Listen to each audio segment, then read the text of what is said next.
Terima kasih Ustaz Jafar. Bismillahirrahmanirrahim. Assalamualaikum warahmatullahi wabarakatuh. Alhamdulillah, wassalatu wassalamu ala rasulillah, wala hawla wala quwwata illa billah, amma ba'd. Subhanaka la ilma lana illa ma 'allamtana innaka antal alimul hakim. Allahumma inna nas'aluka ilman nafi'a wa rizqan thayyiban wa amalan mutaqabbala. Amin. Ma'asyiral muslimin, jamaah pengajian Ahad pagi Masjid Ar-Ruhama yang dirahmati Allah. Alhamdulillah, kita bersyukur pada Allah Subhanahu wa taala atas limpahan rahmat. Betul nggak Bapak Ibu? Betul ya. Jadi mudah-mudahan penguatan kesadaran akan keislaman ini selalu ada di hati. Karena ada orang yang biasa-biasa aja sebagai muslim itu, sehingga berdampak pada perilakunya, berdampak pada perbuatannya, hanya sebagai identitas saja keislamannya. Karena itu mari kita semua ikut menyadari betapa besarnya nikmat iman, nikmat Islam yang Allah berikan, untuk kita syukuri dalam bentuk menjalankan ajaran Islam itu dalam kehidupan kita sehari-hari, termasuk salah satunya berkenan mengaji seperti ini, berkenan hadir di majelis-majelis ilmu seperti ini untuk menambah wawasan keislaman. Karena seseorang yang mengaku Islam tapi tidak pernah hadir di majelis ilmu, lama-lama Islamnya itu mengendap, dan ketika ada godaan untuk keluar dari Islam, dia akan sambut dengan mudah, sehingga dia menjadi orang yang merugi karena keluar dari Islam. Wa may yabtaghi ghairul islami dinan falan yuqbala minhu wa huwa fil akhirati minal khasirin.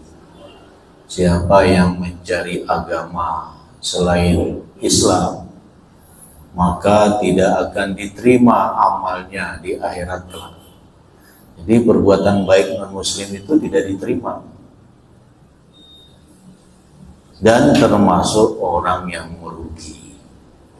Kita berlindung kepada Allah dari termasuk golongan yang merugi. Kita berharap menjadi al-mu'minun al-muflihun, orang beriman yang beruntung. Beruntungnya apa? Terhindar dari siksaan api neraka, masuk ke dalam surga. Allahumma amin. Salawat dan salam semoga dilimpahkan kepada junjungan kita Nabi besar Muhammad sallallahu alaihi wasallam. Pada pertemuan yang lalu kita sudah membahas ayat-ayat waris ya. Dalam surat apa Bapak Ibu? Lupa ya. An-Nisa ayat 7. Ya ayat 7 ya, tapi yang maksud saya yang ada bilangannya. Ayat berapa? 11. Ayat berapa lagi? 12. Ayat berapa lagi? 176, yang merupakan ayat terakhir dari surat An-Nisa. Jadi surat An-Nisa itu jumlah ayatnya berapa? 176. Jadi bagian-bagian Al-Quran itu sedikit-sedikit kita hafal. Kalau simbol 76 itu biasanya rokok. Jadi kalau ayat 176, nah itu jumlah ayat dalam surat An-Nisa. Nah, untuk memahami lebih detail dan lebih mudah dari ayat-ayat tersebut, karena kalau baca ayatnya saja mungkin agak agak sulit untuk memahami ini bagian siapa, syaratnya apa. Saya sudah membuatkan peta untuk memudahkan Bapak Ibu memahami 3 ayat tersebut yang mengandung bagian-bagian tertentu, 6 bagian, ya. Dan milik siapa bagian itu ditetapkan dalam surat An-Nisa itu. Saya buatkan petanya, ya.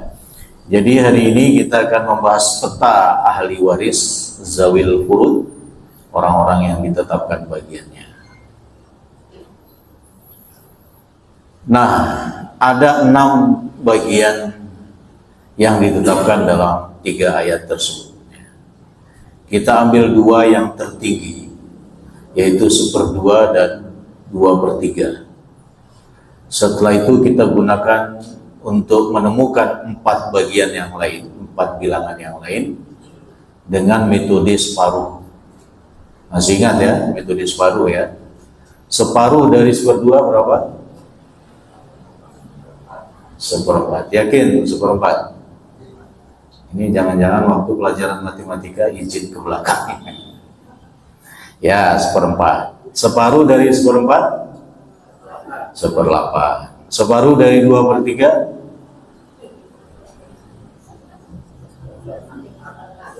1/3 atau separuh 2 berapa? Separuh dari 2. Nah, 1 kan, ini 1/3. Separuh dari 1/3? 1/6. Jadi inilah 6 bagian yang disebut dalam surat An-Nisa dengan bahasa Arab itu. 1/2 bahasa Arabnya nisab, ya. 1/4 rubu, 1/8 thumun, 2/3 thulutsani, 1/3 thuluts, bukan sulis ya, thuluts, 1/6 sudus. Nah, itu 6 bagian. Jadi tidak nampak di sini 1/9, tidak ada 1/7, tidak ada 1/5. Bisa dihafal 6 bagian ini. Kalau terlalu berat menghafal 6, cukup hafal 2 bagian teratas yang lebih besar. Setelah itu gunakan metode separuh tadi, maka akan menemukan 4 yang lainnya. Jadi supaya mudah dibuat 2 baris begini ya. Jadi dalam 1 baris ada 3 baris atau banjar ini? Baris ya? Ya, baris lah. Dianggap yang paling atas itu paling besar ya. Nah, persoalan berikutnya, siapa pemilik 6 bagian ini dalam surat An-Nisa tersebut? Kita coba menarik 2 bagian yang paling besar di atasnya, baik sisi kanan maupun sisi kirinya, yaitu 1/2 dan 2/3. Siapa pemiliknya? Allah tetapkan pemiliknya quartet woman, 4 perempuan. Siapa mereka? 1 anak perempuan, 2 cucu perempuan, tapi dari anak laki-laki. Karena cucu perempuan dari anak perempuan bukan ahli waris. Yang ketiga, saudari kandung. Kalau disebut saudari berarti saudara perempuan. Kemudian yang keempat, saudari seayah. Jadi penyebutan-penyebutan ini sudah tentu patokan mayit ya. Jadi kalau anak perempuan berarti anak perempuannya si mayit. Cucu perempuan berarti cucu perempuannya si mayit dari anak laki-lakinya.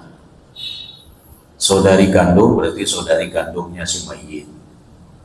Saudari seayah berarti saudari seayahnya si mayit, yang mana satu ayah dengan si mayit tapi beda ibu. Jelas sampai di sini? Jelas nggih? Nah, bagaimana ketentuannya untuk mendapatkan 1/2 atau 2/3? Bayangkan masing-masing dari 4 perempuan ini antara sendiri dengan lebih dari sendiri. Sendiri itu maksudnya hanya ada 1 anak perempuan, hanya ada 1 cucu perempuan, hanya ada satu saudari kandung, hanya ada satu saudari seayah, maka dia dapat setengah. Ya, namanya sendiri kan yang lebih sedikit. Ya. Tapi kalau dia anak perempuan, ada anak perempuan yang lain, 2, 3, 4 dan seterusnya, maka bagiannya lebih besar, kemudian berbagi sama rata. Misalnya ada 3 perempuan, maka dapat 2/3 dibagi sama rata. Kalau nilai dari 2/3 itu 3M, ada 3 anak perempuan, berarti masing-masing 1M. Jelas ya, kapan dapat 1/2 dan kapan dapat 2/3, tinggal melihat ya, masing-masing dari 4 perempuan ini ada 1 orang atau lebih dari 1 orang. Kalau 1 orang ambil yang sedikit 1/2, kalau lebih dari 1 orang ambil yang banyak 2/3. Tapi ada syaratnya, ya.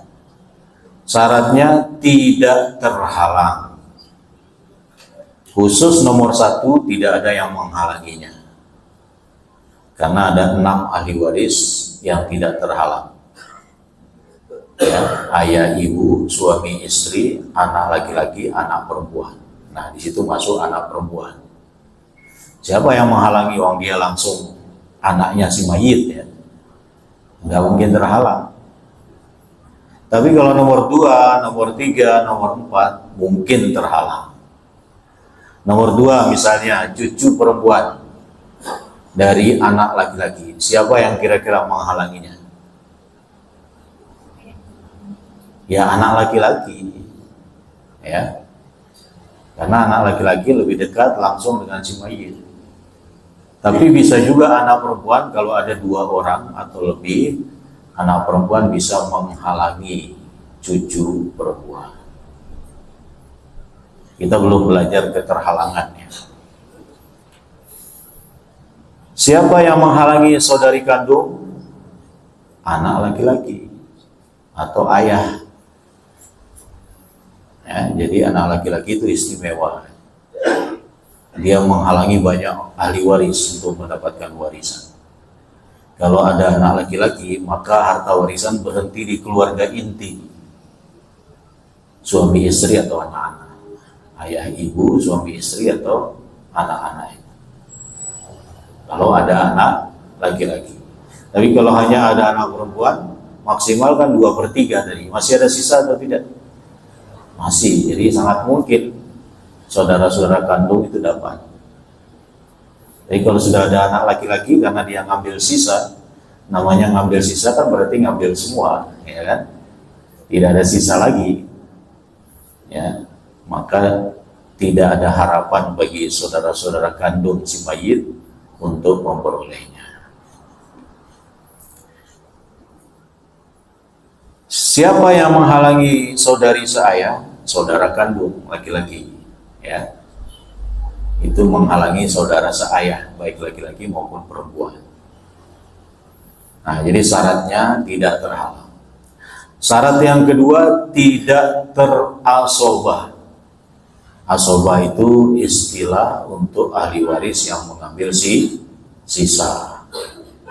Dan dominannya adalah laki-laki atau semuanya laki-laki, kecuali ada satu pembebas budak perempuan, itu perempuan.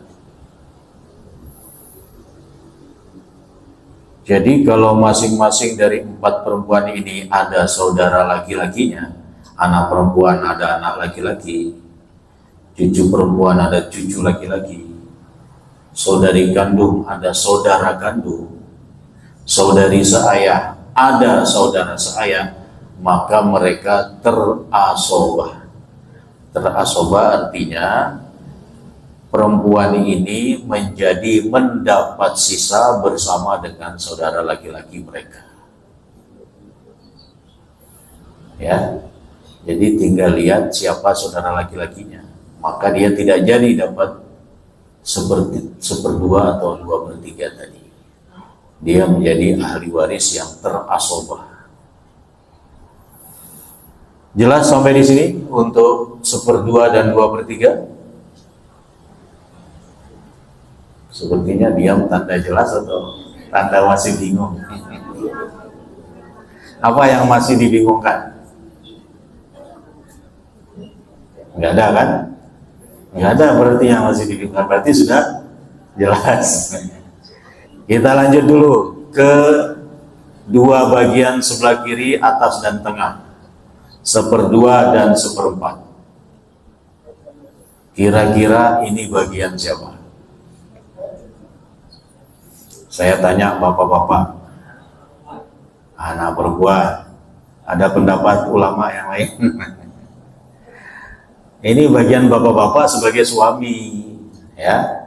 Jadi kalau istri meninggal, bapak kemungkinan dapat 1/2, kemungkinan dapat 1/4. Ini bagian suami, ya. Kapan suami dapat 1/2 atau 1/4? Tinggal lihat istri yang wafat itu punya anak atau tidak punya anak, punya cucu dari anak laki-laki atau tidak punya. Pokoknya punya keturunan yang termasuk ahli waris. Kalau punya, maka dapatnya sedikit dari dua bagian itu. Mana yang sedikit dari dua bagian itu? 1/4. Kalau enggak punya, berarti dapat lebih besar lagi. Berapa? 1/2. Tapi anaknya harus anak kandung, bukan anak angkat. Ya, jelas sampai di sini? Nah, pokoknya syaratnya yang meninggal, yaitu disebut suami kan berarti yang meninggal istri. Karena penyebutan seseorang itu patokannya mayitnya. Disebut suami berarti yang meninggal istri. Disebut istri berarti yang meninggal suami. Ya, jadi antara 1/2 dan 1/4 dengan ketentuan apakah ada anak atau tidak dari istri yang meninggal. Dan suami tidak terhalang. Ya, tadi kan ada 6 yang tidak terhalang ya. Siapa? Siapa yang tidak terhalang tadi? Ayah, ibu, suami, istri, anak laki-laki, dan anak perempuan. 6 itu. Tapi hakikatnya 5. Karena kalau yang meninggal istri kan berarti ayah, ibu, suami, dan anak laki-laki, anak perempuan. Kalau yang meninggal suami, ya berarti kan ayah, ibu, istri, dan anak laki-laki, anak perempuan. Jadi hakikatnya 5. Tapi itu aja 6. Selanjutnya kita ambil di sebelah kiri, bagian tengah dan paling bawah, 1/4 dan 1/8. Kira-kira bagian siapa? Saya tanya ibu-ibu, kira-kira bagian siapa? Istri. Jadi harus tahu ini bagian istri. Tapi bisa disebut istri karena monogami, bisa disebut istri-istri karena poligami.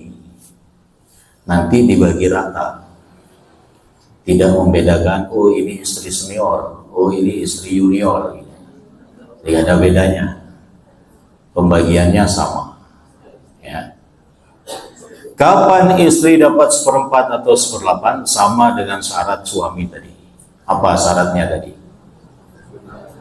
Ya, kalau tadi suami, istri yang meninggal punya anak atau tidak punya anak. Kebalikannya, suami ini punya anak atau tidak. Kalau suami punya anak, maka istri dapat yang sedikit. Yang sedikit dari 1/8 dan 1/4 berapa? 1/8. Kalau suami yang meninggal tidak punya anak, berarti istri dapat lebih banyak lagi 1/4. Tapi 1/4 atau 1/8 ini kalau poligami dibagi sama rata. Kalau nilai 1/4 itu 4M, istrinya ada 4, masing-masing istri berapa? 1M. Banyak atau sedikit? Ya, kalau warisan banyak dapat banyak. Tapi lebih banyak lagi kalau monogami. 4M itu untuk dirinya sendiri, tapi kan nggak mungkin 1/4. Dia pasti dapat 1/8 kalau suami yang meninggal punya anak. Ya. Jelas sampai di sini? Bagian mana yang belum terdeteksi tadi? Dari 6 bagian yang ada ini, bagian mana yang belum terbaca? Kan 1/2 dan 2/3 sudah, 1/2 dan 1/4 sudah, 1/4 dan 1/8 sudah. Yang belum mana? 1/3 dan 1/6. Kira-kira bagian siapa ini? 1/3, 1/6. Orang tua. Orang tua siapa? Ada pendapat lain?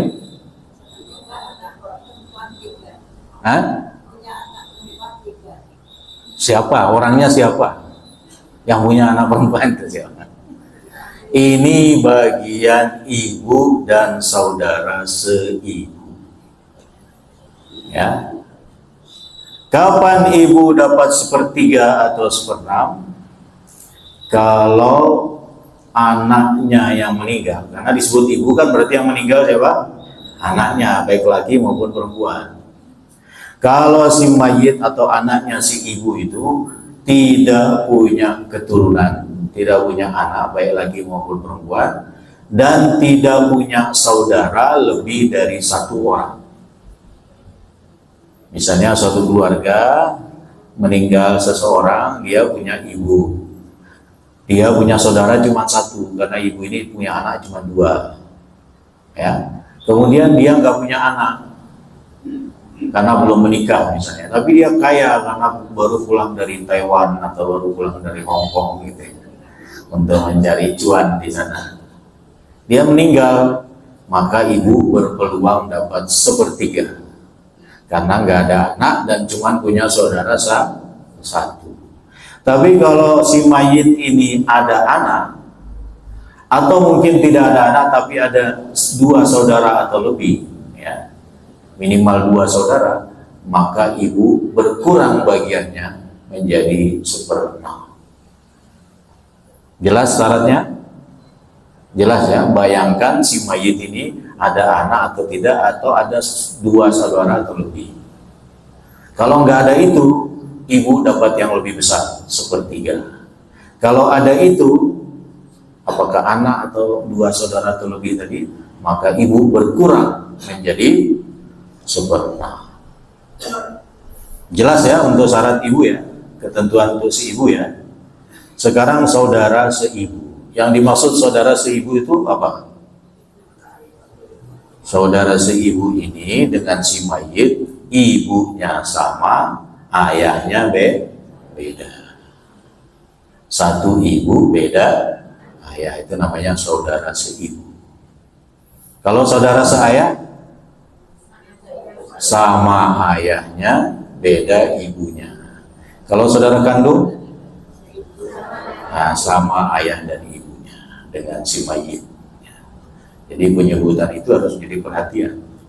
Karena itu kalau ada duda ya dan janda masing-masing punya anak, kemudian menikah antara duda dan janda, anaknya hubungannya apa? Saudara tiri, dan saudara tiri tidak termasuk ahli waris. Tapi kalau dari pernikahan itu lahir seorang anak, baik laki maupun perempuan, apa hubungannya dengan anak-anak yang sudah ada tadi? Untuk anak ibu berarti saudara seibu. Untuk anaknya duda tadi berarti saudara saya. Jelas ya? Oke.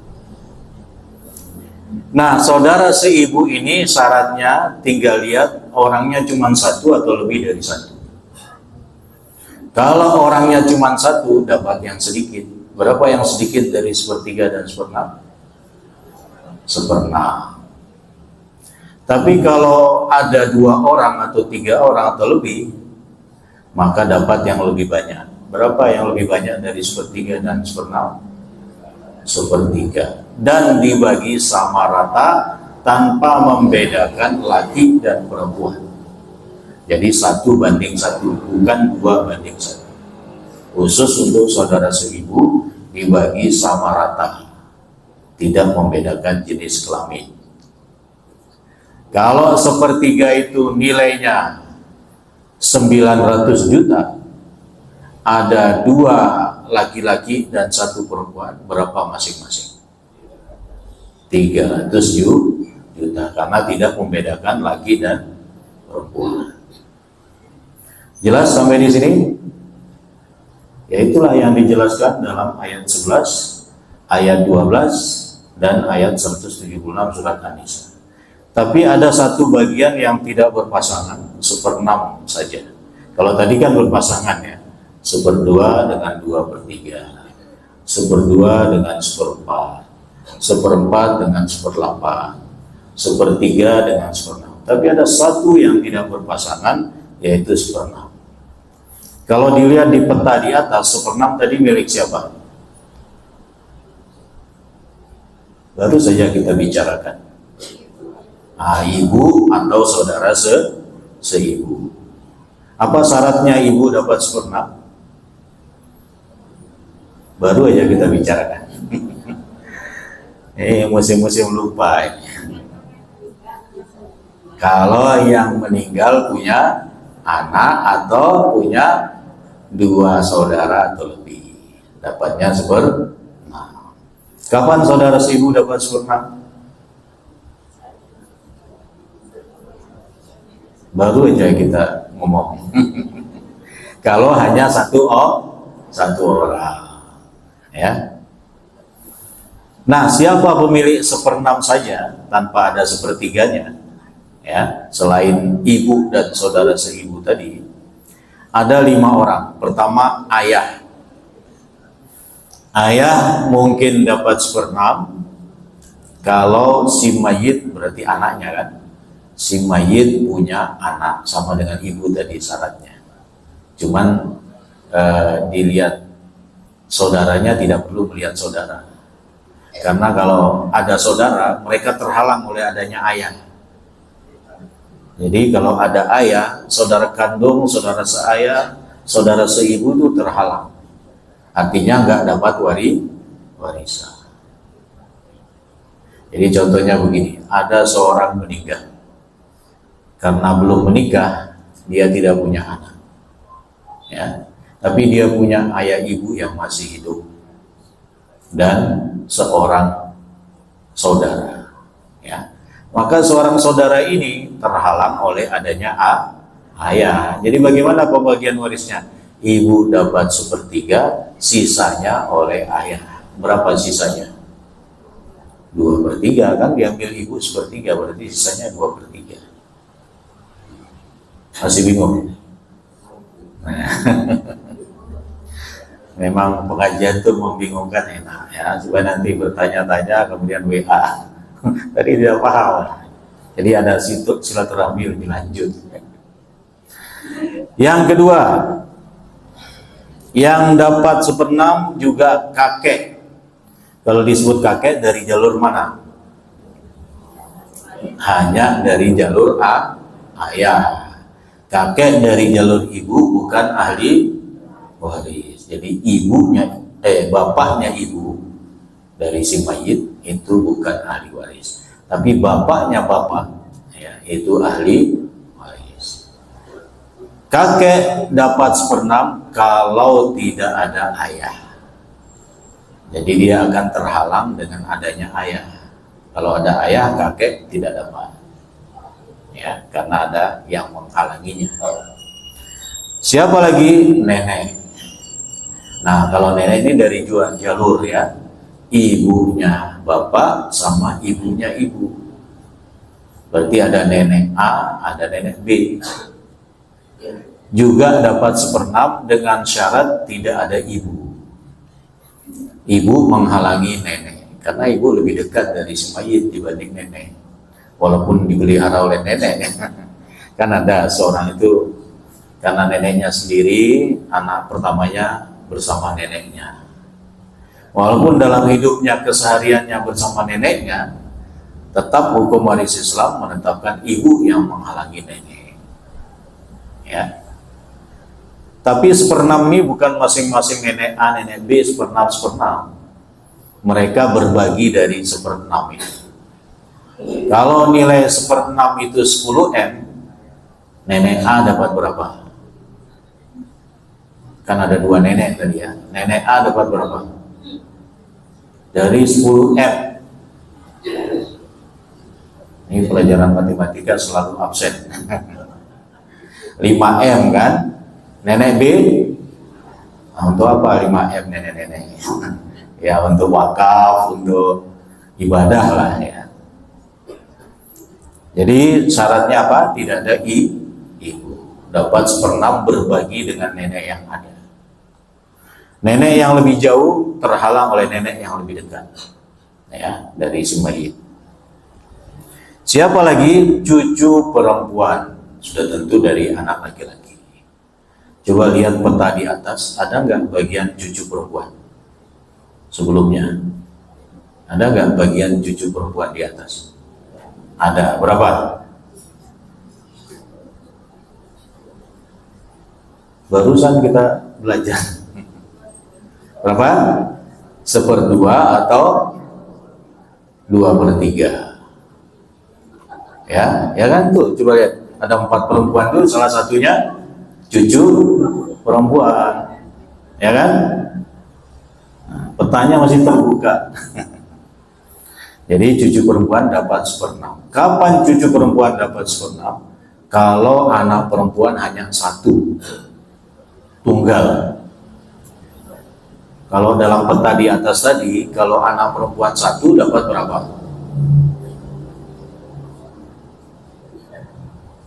Coba lihat peta atas bagian kanan, ada anak perempuan.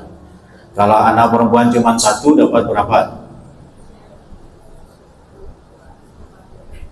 Ini balik lagi ke atas ini. Ya memang usia-usia 30-an, 40-an, 50-an itu konsentrasi melemah. Ya. Kalau bahasa orang PDIP, penurunan daya ingat pasti. Jadi dapat 1/2. Kalau anak perempuan 1 orang dapat 1/2.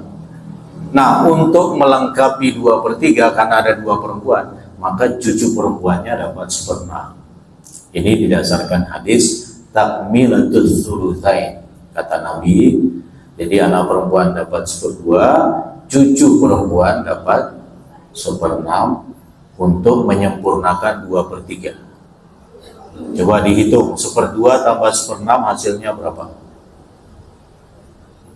2/3 hasilnya. Nah, terakhir saudari seayah. Ya, saudari seayah. Kapan saudari seayah ini dapat 1/6? Kalau ada saudari kandung 1 orang. Tadi di peta di atas saudari kandung ada dapat 1/2 atau 1/3. Kalau sendiri dapat 1/2. Maka untuk melengkapi 2/3 yang saudari seayah, karena dia lebih jauh dari si mayit dibanding saudari kandung, dia dapat 1/6. Sama dengan anak perempuan dan cucu perempuan tadi. Nah, itulah peta ahli waris dalam surat An-Nisa 11, 12 dan 176. Kita akan menguji ingatan kita dengan mencoba membaca kasus waris ya. Jadi kita coba lihat ada rekayasa kasus lah kira-kira begitu ya, supaya menguji peta kita tadi sudah paham atau perlu diulang-ulang lagi.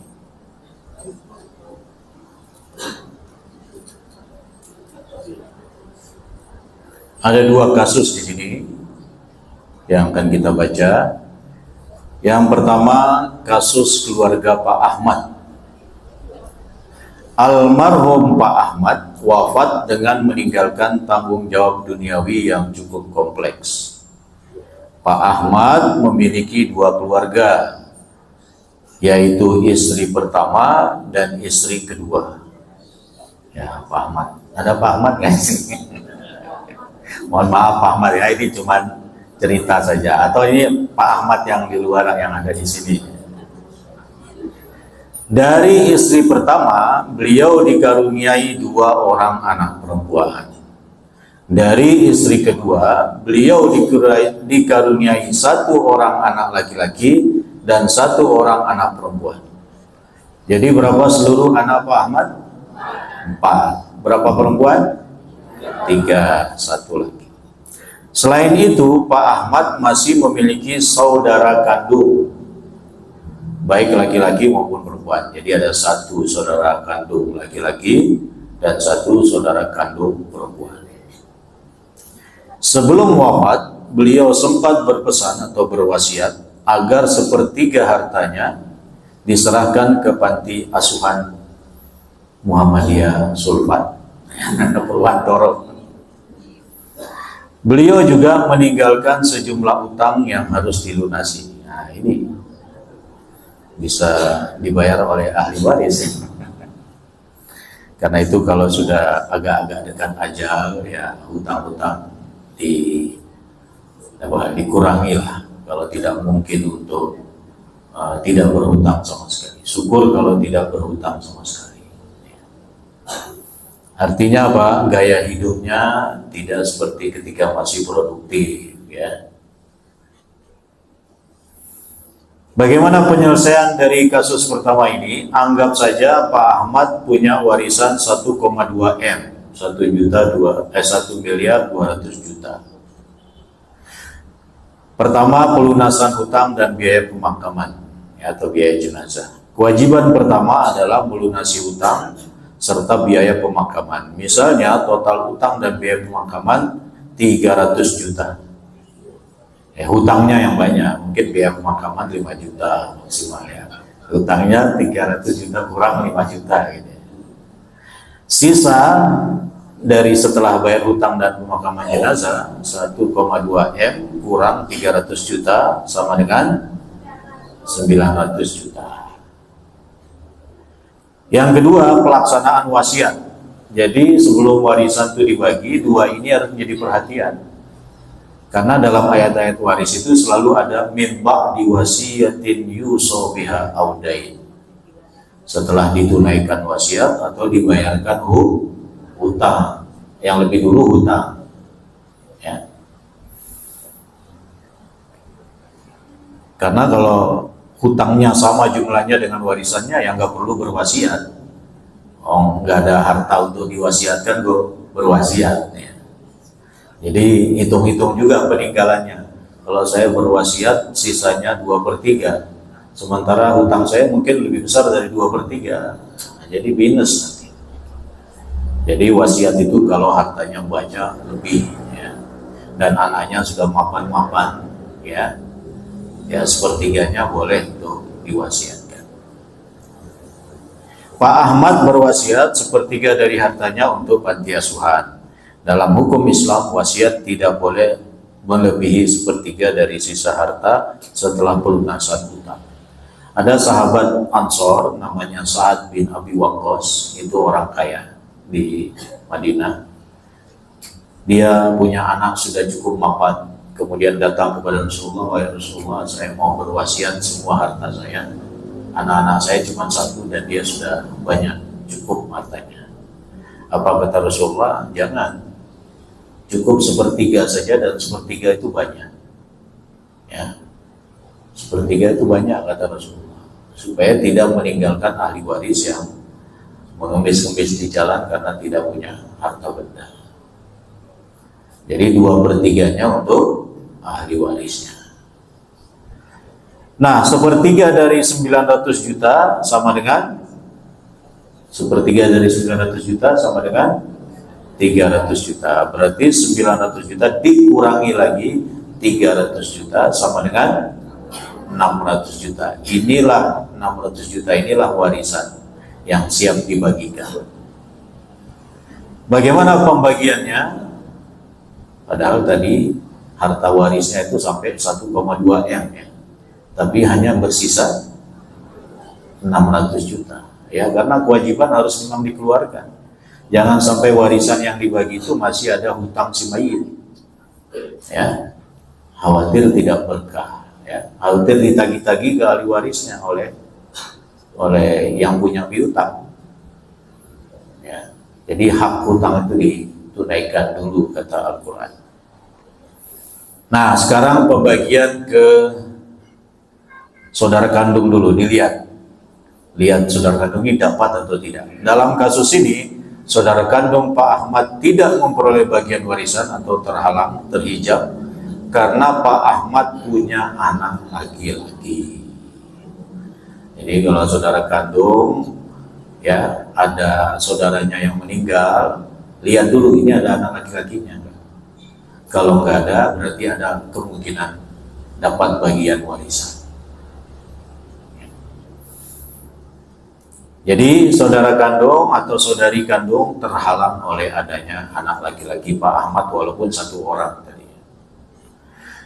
Sekarang bagian para istri.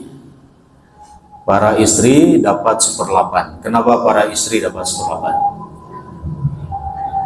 Karena Pak Ahmad punya anak. Kalau seandainya Pak Ahmad di sini tidak punya anak, istri dapat berapa? 1/4. Ya, separuh lebih besar.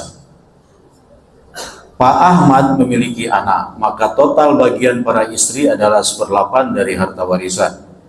Bagian tersebut dibagi rata antara istri pertama dan istri kedua. Nah, di sini tidak membedakan istri senior dan istri junior. Walaupun istri senior itu sudah menikah 20 tahun yang lalu, sejak 20 tahun yang lalu, sementara istri junior baru seminggu yang lalu menikahnya. Pembagian warisannya sama. Tapi bisa jadi pembagian harta bersamanya beda, ya kan? Yang hidup 20 tahun bersama sang suami dengan yang hidup baru seminggu, pembagian gonogininya beda. Karena harta bersama itu kan lebih lama istri yang pertama. Jangan-jangan Pak Ahmad menikah tidak dapat izin.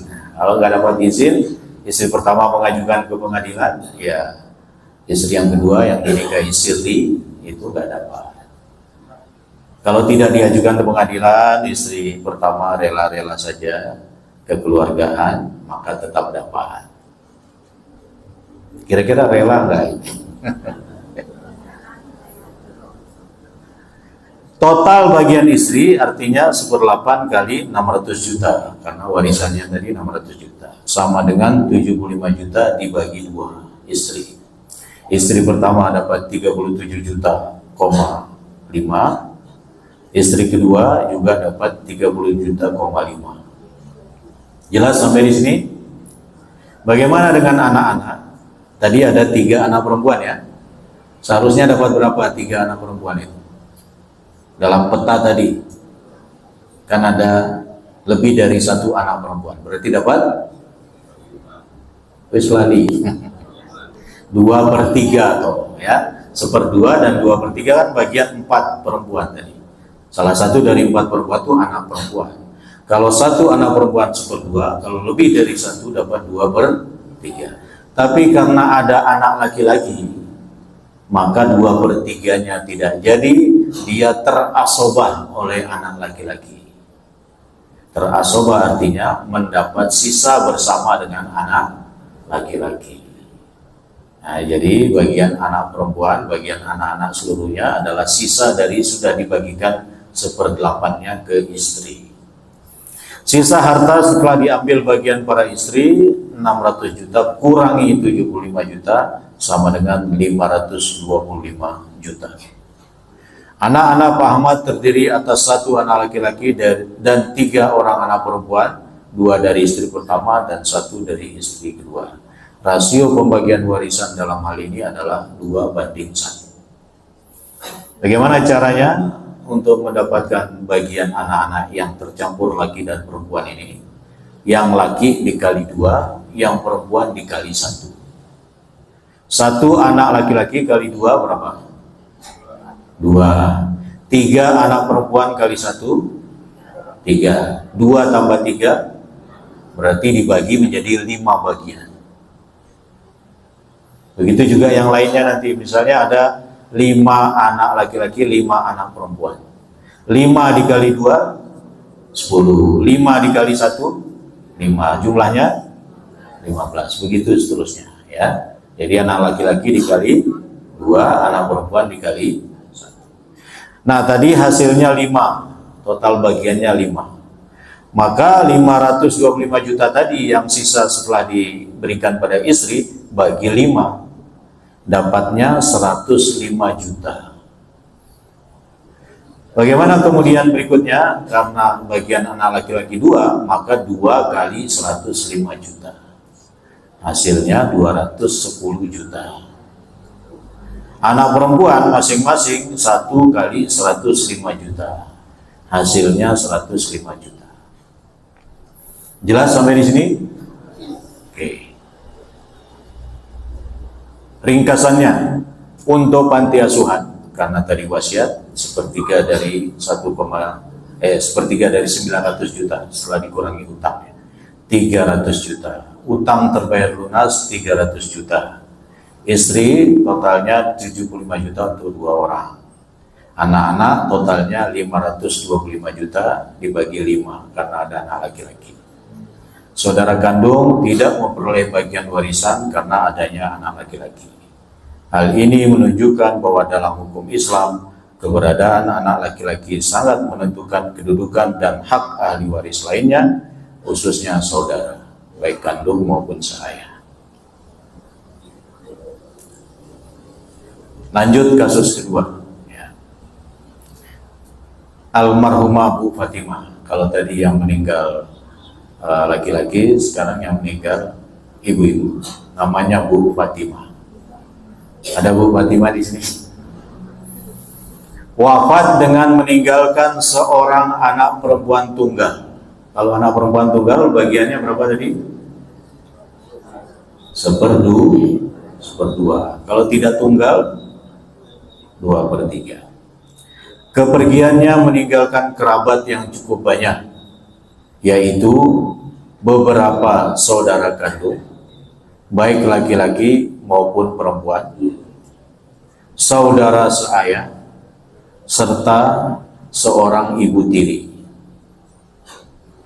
Situasi ini sering memicu pertanyaan di masyarakat, siapa yang paling berhak apabila tidak ada anak laki-laki? Dalam hukum Islam, kondisi ini menunjukkan bahwa harta warisan tidak hanya berhenti pada anak, dalam hal ini anak perempuan, tapi juga mengalir kepada saudara-saudara kandung sesuai dengan ketentuan yang berlaku. Ya, karena beliau cuma punya anak perempuan tunggal. Jadi diambil oleh anak perempuan tunggal itu cuma 1/2, sisanya berapa?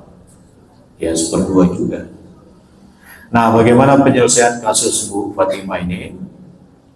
Kita asumsikan bahwa Bu Fatimah meninggalkan harta bersih setelah dikurangi biaya jenazah dan pelunasan hutang, karena tidak berwasiat, ya nggak ada wasiat, sebesar 400 juta.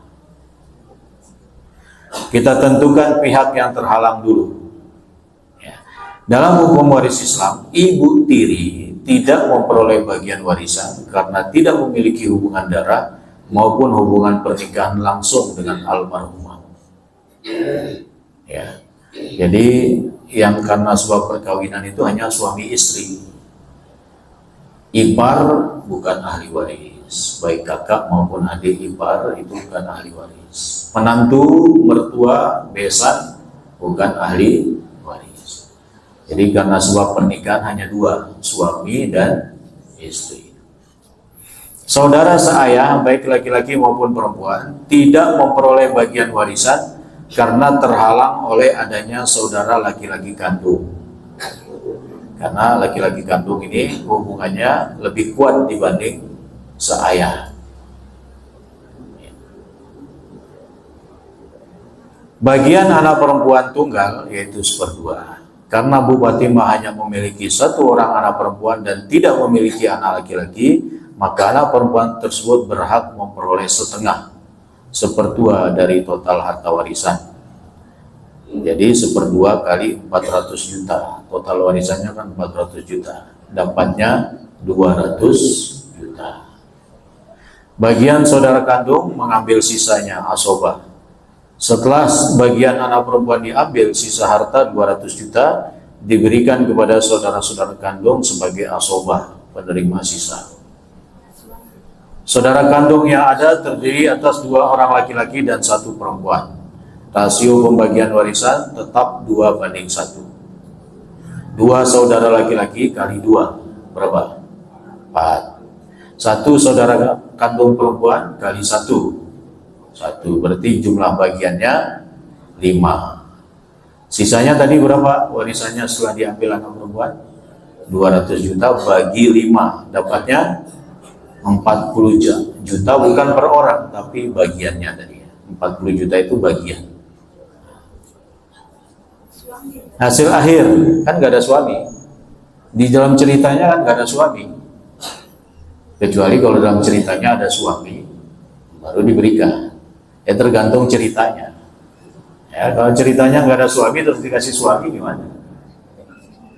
Anak perempuan ahli waris utama 1/2 200 juta. Saudara laki-laki kandung pertama penerima sisa 2 bagian kali 40 juta tadi, 80 juta. Sama dengan saudara laki-laki kandung kedua juga demikian, 2 bagian kali 40 juta, sama dengan 80 juta.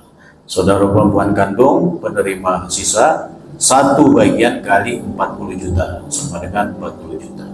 Saudara seayah terhalang sehingga nilainya 0. Ibu tiri bukan ahli waris, tidak memperoleh bagian, juga 0. Ya. Kesimpulan untuk kasus yang kedua, berbeda dengan kasus pertama di mana keberadaan anak laki-laki menutup hak saudara kandung. Pada kasus yang kedua ini, saudara-saudara kandung Bu Fatimah tetap memperoleh warisan karena almarhumah hanya memiliki 1 orang anak perempuan. Namun demikian, saudara seayah tetap tidak memperoleh bagian warisan karena kedudukannya terhalang oleh saudara kandung yang memiliki hubungan darah lebih kuat. Itulah 2 kasus untuk membaca peta tadi, mudah-mudahan bisa dipahami. Baik, ada pertanyaan sebelum kita akhiri? Masih ada waktu 20 menit? Nggak, masih panjang waktunya. Silakan Pak. Tunggu Pak, itu nanti pakai mic dia. Nah, ini dulu Pak ya. Nanti. Assalamualaikum warahmatullahi wabarakatuh. Waalaikumsalam. Mengenai harta waris, yaitu masalah asoba. Kalau asoba itu sisanya itu katakanlah masih ada dari terhalang lagi masalah kayaknya saudara jauh banyak, saudara jauh dari saudara kandung nggak ada, cuma ada saudara yang pokoknya nominalnya itu masih ada asobanya. Terus hartanya yang sisa asoba itu mana kan? Masih ada ahli waris lain? Sudah nggak ada. Sudah nggak ada. Ya dikembalikan ke ahli waris yang ada secara proporsional selain suami istri. Ya kalau karena kejadian itu ada di saudara, saudara itu saudara jauh, maksudnya dari saudara nenek-nenek, meninggalnya tidak punya anak dan saudaranya sudah meninggal semua. Terus orang tua sudah meninggal, kakeknya juga sudah meninggal. Yang ada hanya saudara-saudara kakek yang tidak terdaftar dalam ahli waris itu. Kerabat, ya. Berarti pembagian itu belum dibagikan pada ahli waris karena nggak ada ahli waris. Ya kerabatnya, zawil arham istilahnya. Misalnya ada cucu perempuan dari anak perempuan, itu kerabat. Atau misalnya ada kakek dari ibu. Saudara, maksudnya sekakek tapi bukan saudara kakek. Pokoknya masih kerabat kan? Masih kerabat nggak? Masih kerabat nggak dengan si mayit? Karena nggak ada ahli waris kan? Nggak ada ahli waris. Ya masih kerabat nggak dengan si mayit? Enggak ada, sudah ada. Ya nggak boleh kalau bukan kerabat. Hidup sendiri. Jadi ada saudara memang saudara kandung sekali aja. Kalau disebut saudara berarti kan masih ada kerabat, masih ada hubungan kerabat. Ya kan kalau disebut saudara. Tapi kalau saudara sebangsa itu bukan, bisa jadi bukan kerabat. Tapi kalau disebut saudara dalam konteks ahli waris, berarti dia kerabat, ya dialah yang dapat. Padahal di konteks ahli waris nggak ada ya. Iya, karena ahli waris nggak ada, maka kerabat jauhnya itu akan dapat. Sampai saya kira diasobakan ke Baitul Mal. Didahulukan yang masih ada hubungan darah, walaupun bukan ahli waris. Karena misalnya bibi bukan ahli waris kan bibi, tapi dia kerabat, zawul arham. Terus Ya. pembagiannya itu Pembagiannya ya tinggal berapa orang nanti dibagi rata karena nggak ada ketentuannya. Ya, nggak ada ketentuannya. Jadi dibagi rata sama rasa gitu. berarti Dan sebagian untuk jariah si mayit itu disumbangkan ke masjid. saya kira kemarin kan juga mengalami seperti itu, akhirnya diasobakan ke Baitul Mal semua. Ya, kalau ada ahli waris utama itu istilahnya rot dikembalikan. Nah, jadi ada aul, ada rot. Kalau aul itu dikurangi bagian ahli waris untuk mencukupi warisan dengan jumlah penerima warisan itu lebih besar jumlah penerima warisan.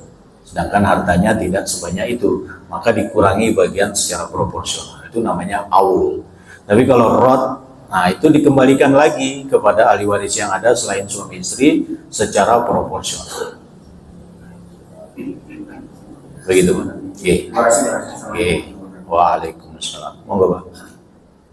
Pakai mic, Pak. Pakai mic, Pak. Pakai mic.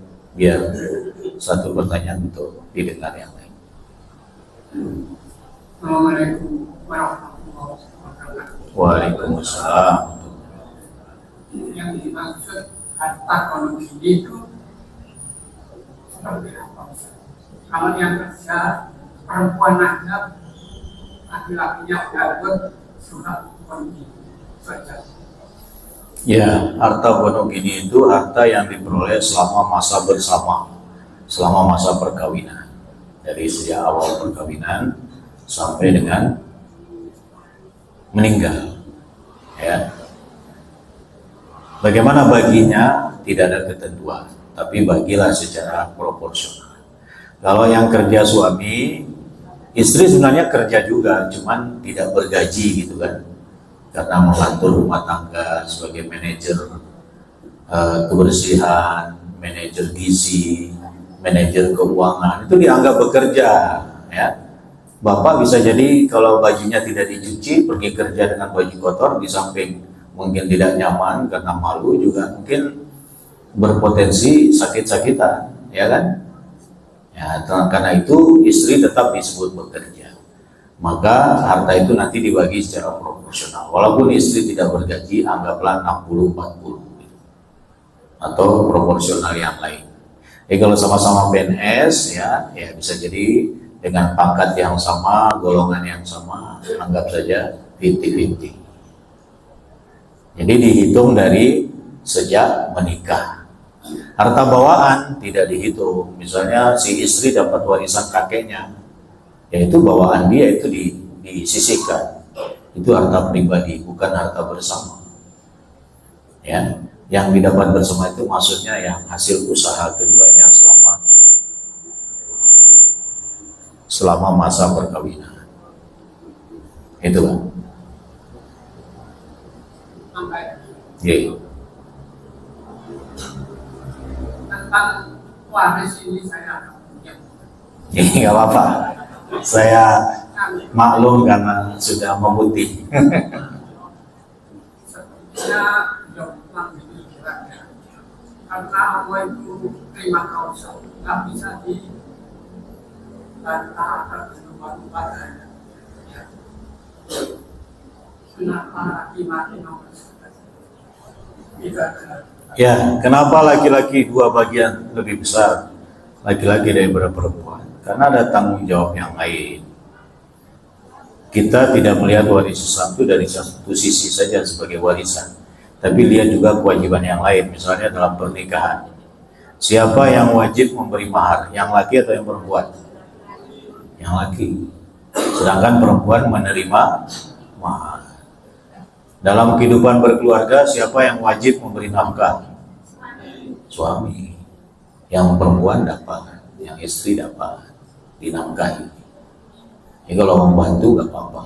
Cuman yang wajib itu adalah suami.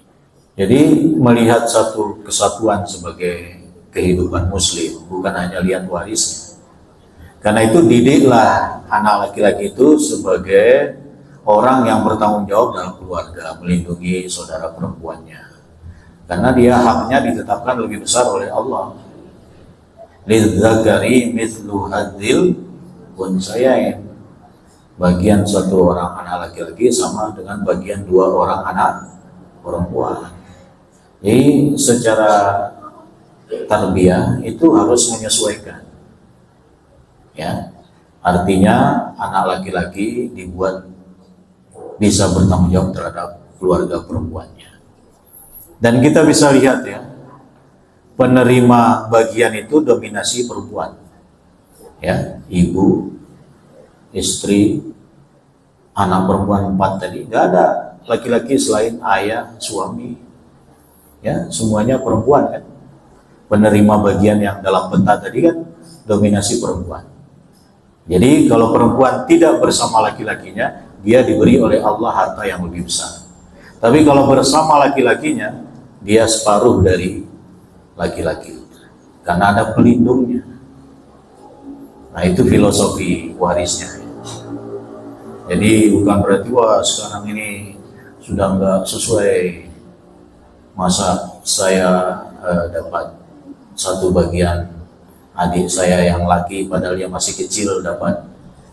Nah, untuk merealisasikan rasa ketidakadilan itu boleh dalam bentuk hibah, ya sebelum meninggal. Kalau sudah jadi warisan maka tidak ada lagi kecuali hukum Allah Subhanahu wa Ta'ala. Tapi kita bukan negara Islam, kita negara yang tidak memakai hukum Islam sebagai panduan. Karena itu boleh pakai hukum waris konvensional, boleh hukum waris adat, tidak ada masalah. Nah, cuman kita kan sebagai muslim, masa hukum Allah kita tidak mau pakai, ya kan? Walaupun tidak berlaku secara khusus hukum Islam di Indonesia, tapi kan hukum waris Islam dibolehkan melalui apa istilahnya itu KHI, ya. Jadi ada istilah KHI. Jadi boleh memakai hukum Islam untuk bangsa Indonesia yang muslim. Nah, jadi tidak masalah. Kalau mau pakai hukum adat ya monggo, dibagi sama, ya. Tapi mengabaikan hukum Allah itu sepertinya itu gimana gitu ya? Seakan-akan Allah ini nggak adil bagi waris gitu kan? Nah, jadi gunakanlah hukum Islam dan tetap menjaga ikatan keluarga, ini yang paling penting. Ya, apa manfaatnya harta banyak tapi keluarga tidak saling menyapa, sesama saudara berjauhan, tidak ada silaturahim. Nyaman nggak seperti itu? Ya tidak nyaman lah ya. Karena keluarga itu betul-betul diamanahi dalam Islam itu untuk sehidup sesurga. Contoh ayatnya kan, ku anfusakum wa ahlikum. Atau ayat lain dalam surat Tur ayat 21, kalau orang tuanya pada level surga yang lebih tinggi, anaknya pada level yang di bawahnya, anaknya diikutkan kepada level surga bapak ibunya. Karena itu prinsip hidup keluarga muslim itu adalah sehidup surga, bukan sehidup semati ala Romeo and Juliet. Jadi sehidup surga. Apa berani mati kalau yang satunya sudah mati kemudian pasangannya harus mati? Itu sehidup semati. Tapi sehidup surga. Kira-kira begitu. Ada lagi? Monggo, ibu-ibu dulu. Mik, oh di belakang. Sebentar ya ibu, masih ada yang bapak-bapak. Monggo pak. Assalamualaikum. Waalaikumsalam. Ini ada kasus di tetangga kami. Mungkin karena mereka melihat saya aktif di keagamaan, mungkin dianggap mampu dalam hari ini. Tapi saya tidak tahu ke Pak Taufik Burhan.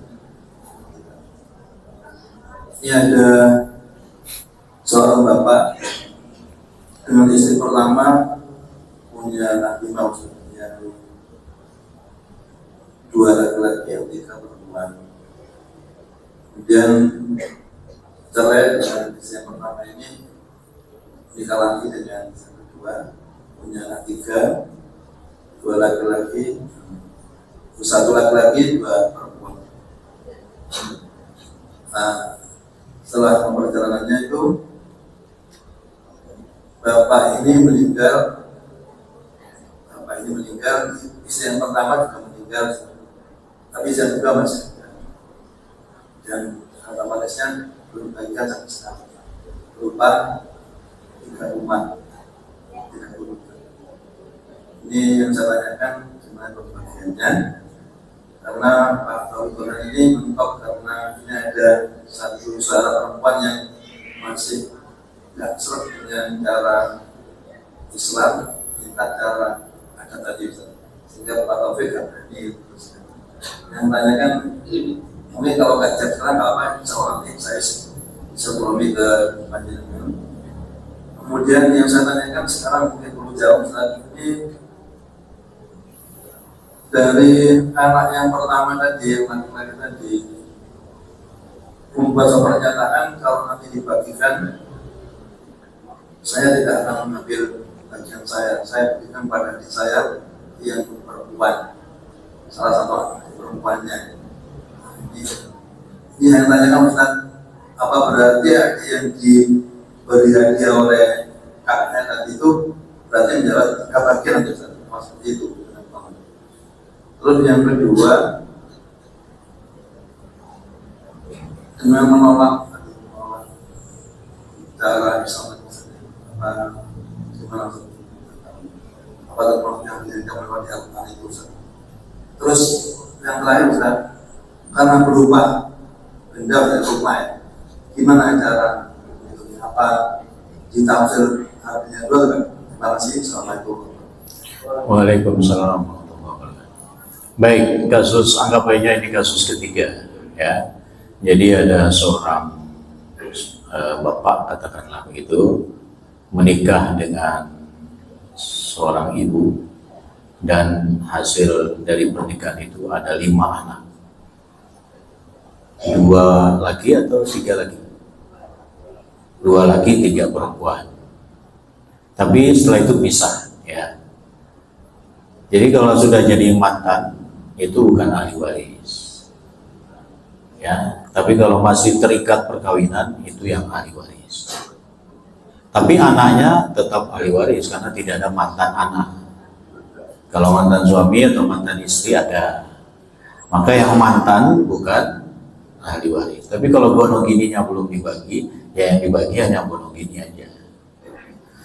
Maka istri yang kedua lah yang dianggap sebagai istri yang mendapat warisan dengan anak-anak yang jumlahnya 8 tadi. Ya. Dari 8 itu 3 laki dan 5 perempuan. Jadi istri yang kedua dapat, istri yang pertama tidak dapat. Karena punya anak, istri yang kedua dapat 1/8. Ya. Anak-anak nanti dibagi dengan rasio 2:1. Anak laki-laki tadi kan 3 ya, kali 2 berapa? Nah, sisanya anak perempuan 5. 6 tambah 5, nah jadi 7/8-nya itu dibagi 11 bagian. Dari 11 bagian itu anak laki-laki masing-masing ambil 2, anak perempuan masing-masing ambil 1. Ada ahli waris lain, ayah ibu misalnya. Kalau saudara sudah tidak mungkin karena terhalang anak laki-laki.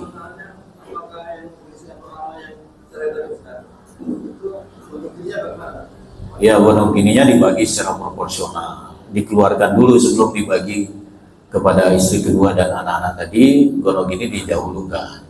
Nanti karena istri yang pertama sudah meninggal, dikasih ke ahli waris dari istri tersebut. Jangan sampai ada hak mantan istri di situ.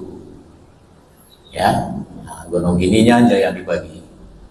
Tapi kalau waktu meninggalnya sang suami belum terjadi cerai, ya berarti dia termasuk istri yang sah dan memperoleh warisan. Tapi ya nggak mungkin juga cerai setelah matinya. Ya, itu ya. Bagaimana cara membaginya? Itu ditentukan nilai fisik rumah, 3 rumah itu dalam bentuk nilai, kemudian persentasenya sesuai pembagian warisan. Tidak harus dipetakan kamar pertama ibu, kamar utama ini, sulit kalau itu. Tentukan nilainya, kira-kira rumah ini dengan kondisi seperti ini, terletak di tempat strategis seperti ini, nilainya berapa? Nah, baru dibagikan. Apakah langsung diambil? Ya dimusyawarahkan aja, mau dijual langsung atau gimana, dikontrakkan. Nanti itu punya hak masing-masing untuk berbicara. Yang ketiga, bagaimana dengan anak laki-laki yang melepaskan haknya? Dalam waris Islam, orang yang melepaskan hak warisnya disebut tanazul. Sama dengan istilah haji itu ya, ada tanazul. Jadi dia memberikan kepada siapa tadi, adik perempuannya ya. Tapi sebaiknya berbagi adil lah ya, atau ada alasan kenapa memberikan adik perempuan. Nanti akan membuat cemburu adik laki-lakinya. Jadi kalau mau lepas ya lepas tanpa menentukan ini milik siapa. Tapi kalau enggak, terima dulu baru nanti dikasih setelah pembagian. Itu lebih safe dibanding saya kasih adik perempuan saya bagian saya. Nah, itu nanti menimbulkan kecemburuan di antara saudara yang lain. Ya mungkin saja menimbulkan kecemburuan.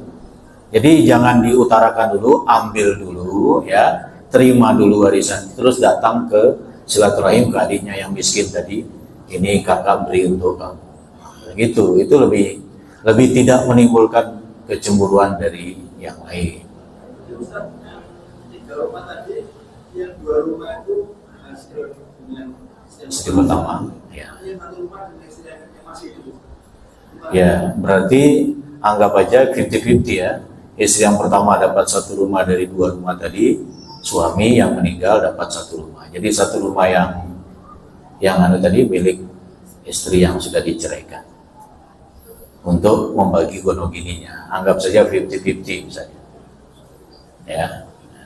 Karena saya nggak tahu kondisi aslinya seperti apa memperolehnya rumah itu. Jadi untuk penghitungan sekarang ini, sementara ini ya anggap 50-50 aja pembagian gonogininya, sehingga 2 rumah itu 1 untuk suami, 1 untuk istri.